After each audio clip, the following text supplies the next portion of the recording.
नमस्कार.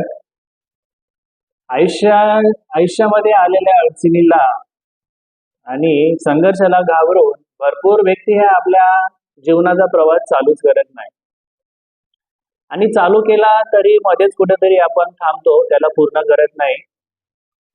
अ, आयुष्यामध्ये भरपूर काही अडचणी येत असतात. एक सर्वसाधारण कुटुंबात जीवन जगत असताना सर्वसाधारण बरोबर इतरांना सगळ्यांनाच आयुष्यामध्ये समस्या येतो. समस्या कोणाला नसतात.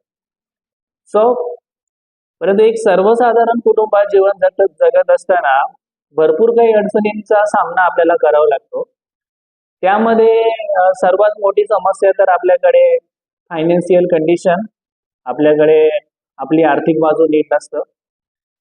त्याचबरोबर आपल्याकडे मार्गदर्शन करायला कोणी व्यवस्थित नसतं, मीन्स कोणी मेंटर्स नसतं. आणखी आणखी आपल्याकडे वेल फॅमिली बॅकग्राऊंड नसतो आणि ह्या सगळ्या अडचणीला घाबरून भरपूर मुलं मुली आपला प्रवास योग्य त्या रीतीने चालू करत नाही, जीवनाला लोटण्याचा प्रयत्न करत असतो आणि ते डिमोटिवेट डिमोटिवेट असतात. परंतु जीवन हे मिळालेलं एक वरदान आहे, अनमोल गिफ्ट आहे. तो त्याचा परिपूर्ण आनंद घ्यायला हवा. ते जीवन आपण परिपूर्ण जगायला हवं. प्रत्येक क्षण आणि क्षणाचा आनंद घ्यायला हवा. अडचणी ह्या सर्वांनाच येत असतात. सो ह्याच अडचणींना केंद्रबिंदू मानून मुलं मुली किंवा आणखी इतर नैराश्य अवस्थेत आपण बघत असतो. त्यांना असं वाटत असते की माझ्याकडे कोणी मार्गदर्शन नाही आहे, वेल फॅमिली बॅकग्राऊंड नाही आहे, माझी फायनान्शियल कंडिशन नीट नाही आहे, ह्या सर्व अडचणी मलाच का, आणि मी या सगळ्या अडचणींमुळे मी त्रस्त झालो आहे, मला कंटाळा आलाय, मला जीवनाचा कंटाळा आलाय, मला पुढचे पाऊल दिसत नाही आहे. परंतु मला हे सांगायचं आहे की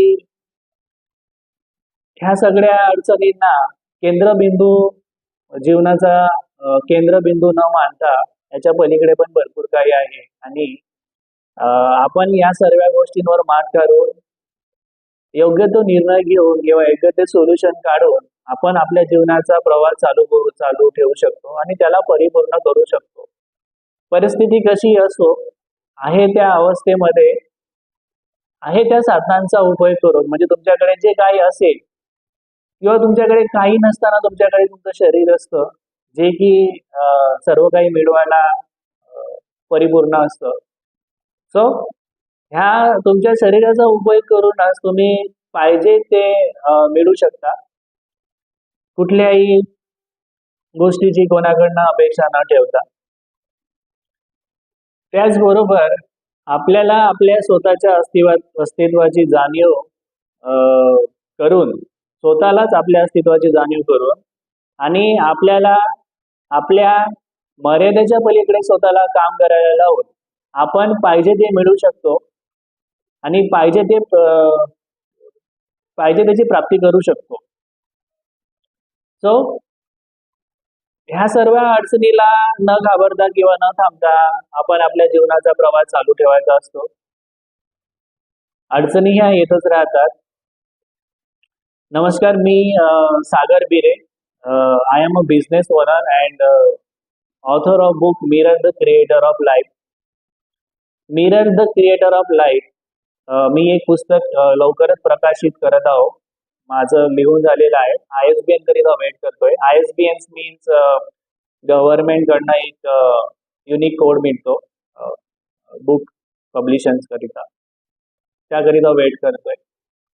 सो त्या बुकमध्ये मी ह्या सगळ्या गोष्टी कव्हर केलेल्या आहेत की परिस्थिती कशी पण असो, आपण आपल्याकडे आहे त्या साधनांचा उपयोग करून किंवा काही नसताना सुद्धा आपण पाहिजे ते आपण मिळवू शकतो आणि समाजामध्ये एक अर्थपूर्ण आयुष्य जगू शकतो. त्यामध्ये मी ते बुक फक्त एक फिलॉसॉफी नसून तो एक कोर्स सुद्धा तुम्ही म्हणू शकता त्या बुकाला. मी पण माझ्या जीवनाची सुरुवात एक साधारण कुटुंबातूनच केलेली आहे. आयुष्यामध्ये भरपूर काही अडचणी येत असतात. मला सुद्धा भरपूर काही अडचणी आल्या. मी भरपूर परंतु मी त्या सगळ्या गोष्टींवर मात करून आज माझा एक मी इंडिव्हिज्युअल बिझनेस सांभाळतोय आणि प्रवासाला सुरुवात केली त्यावेळेस भरपूर काही अडचणी माझ्याही जीवनात आलेल्या होत्या. पण आपण त्या अडचणीलाच केंद्रबिंदू न मानता समजा की ती एक ऑपॉर्च्युनिटीज आहे. तुमच्याकडे जे काही ऑब्स्टॅकल्स आहे, अडथळे आहेत, मीन्स काहीच नाहीये तुमच्याकडे. जसं की फायनान्शियल कंडिशन वीक आहे, कोणी मार्गदर्शन करायला कोणी नाही आहे, वेल फॅमिली बॅकग्राऊंड नाही आहे. तर त्याला एक संधी म्हणून आपण एक संधीच्या रूपात आपण बघितलं पाहिजे. कारण सर्व काही असताना प्राप्ती करणं एक सहज सोपं होऊन जातं आणि त्यात खरी मजा नसतं. तर काही नसताना जेव्हा आपण कशाची प्राप्ती करतो तो आनंद एक वेगळाच असतो. सो ह्या सर्व गोष्टी मी त्या माझ्या बुकात कव्हर केलेल्या आहे. आणि एक साधारण कुटुंबात जीवन जगत असताना काय काय अडचणी येत असतात त्या स्वतः मी अनुभवल्या आणि प्रत्यक्षात मी अनुभवल्या आणि तो स्वतः माझा अनुभव वरून मी त्यावर ते कंटेंट तयार केलेलं आहे. स्वतःची परिस्थिती कशी पण असो त्यामध्ये मी 5 भागांमध्ये विभागलेलं आहे की आपली पात्रता काय आहे आणि त्या पात्रतेनुसार आपल्याला घ्यायच्या ऍक्शन्स काय आहेत ते पण त्यामध्ये मी कव्हर केलेलं आहे. त्याचबरोबर पालकांकरिता पण मी काही कंटेंट त्यामध्ये मेन्शन केलं आहे. जसं की एक एक्झाम्पल म्हणून देतोय लाड आणि प्रेम. म्हणजे आपल्या मुलांवर आपण लाड करतो की प्रेम करतो आणि लाड आणि प्रेम यातला फरक काय आहे. सो अति लाडांमुळे आपण आपल्या मुलांना अधोगतीकडे तर नेत नाही आहे ना. किंवा जेव्हा मुलं लहान असतात तेव्हा आपल्या आई वडिलांकडे भरपूर गोष्टींची मागणी करतो, हट्टीपणा करतो, साहजिक असतो सगळेच मुलं करतात. परंतु जसे जसे मुलं मोठं होत आहे आणि तसं तसं त्यांच्या मग डिमांड वाढल्या जातं, त्यांच्या अपेक्षा वाढल्या जातो आणि मग त्याची पूर्तता करायला आपण कुठेतरी मागे पडतो.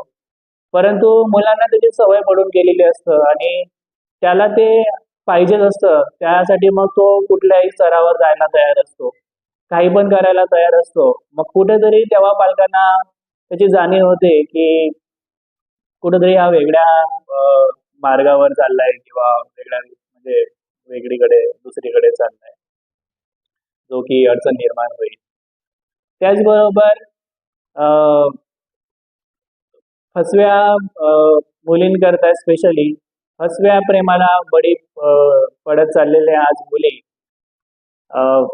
रिअल प्रेम काय असतं आणि अट्रॅक्शन्स काय आहे ते मी माझ्या बुकामध्ये कव्हर केलेलं आहे की कशा पद्धतीने आज मुली अट्रॅक्शनला बळी पडतायत आणि स्वतःचं जीवन खराब करून घेत आहेत. सो त्याच्यावर उपाययोजना म्हणून आपण कुठल्या गोष्टीचं काळजी घेतली पाहिजे ते पण मी त्यामध्ये कव्हर केलेलं आहे. एक पुस्तक लिहिताना मी एक परिपूर्ण एक कोर्स म्हणूनच लिहिला आहे की स्वतःला तयार कसं करायचं. तुमच्याकडे काही असो नसो कुठलीही परिस्थिती असो, कारण परिस्थिती आज आपली अशी आहे परंतु ते त्यात बदल करण्याची क्षमता आपल्यामध्ये असतो आणि ते आपण करू शकतो. सो म्हणजे इतर कोणावरही डिपेंडंट न राहता स्वतःचं अस्तित्व कसं निर्माण करायचं आणि आयुष्यामध्ये समाजामध्ये एक अर्थपूर्ण आयुष्य कसं जगायचं हे मी त्यामध्ये कव्हर केलेलं आहे. पुस्तक आय होप की पुस्तक सर्वांना आवडेल. एक ओरिजिनल कंटेंट मी त्यामध्ये लिहिलेलं आहे आणि एक रियालिटी आहे जे की तुम्हाला ते अटॅचमेंट म्हणून जाणवेल. तर कृपया पुस्तक वाचा आणि तुम्हाला आवडलं तर इतरांना सुद्धा तुम्ही रिकमेंड करा. सो आय होप की तुम्हाला एक चांगला आउटपुट मिळेल त्यामध्ये. आणि जीवनाचा खरा अर्थ काय आहे. जीवनाला अर्थपूर्णपणे जगणे ना की लोटणे. म्हणजेच आयाराम गयाराम म्हणून जीवन न जगता त्याला अर्थपूर्ण जीवन जगणे. आयुष्यामध्ये अडचणी येत असतात परंतु प्रत्येक अडचणीवर सोल्युशन पण असतो. महत्वाचं काय आहे की जीवनाला समजणे, जीवनाचं महत्व समजणे आणि त्या जीवनाला परिपूर्ण असं जगणे. सो या सगळ्या गोष्टी मी त्यामध्ये कव्हर केलेल्या आहेत आणि लवकरच मी ते पुस्तक प्रकाशित करतोय. लिहून झालंय, फक्त ISBN करता वेटिंग आहे. सो कृपया अवश्य सर्वांनी वाचा. धन्यवाद.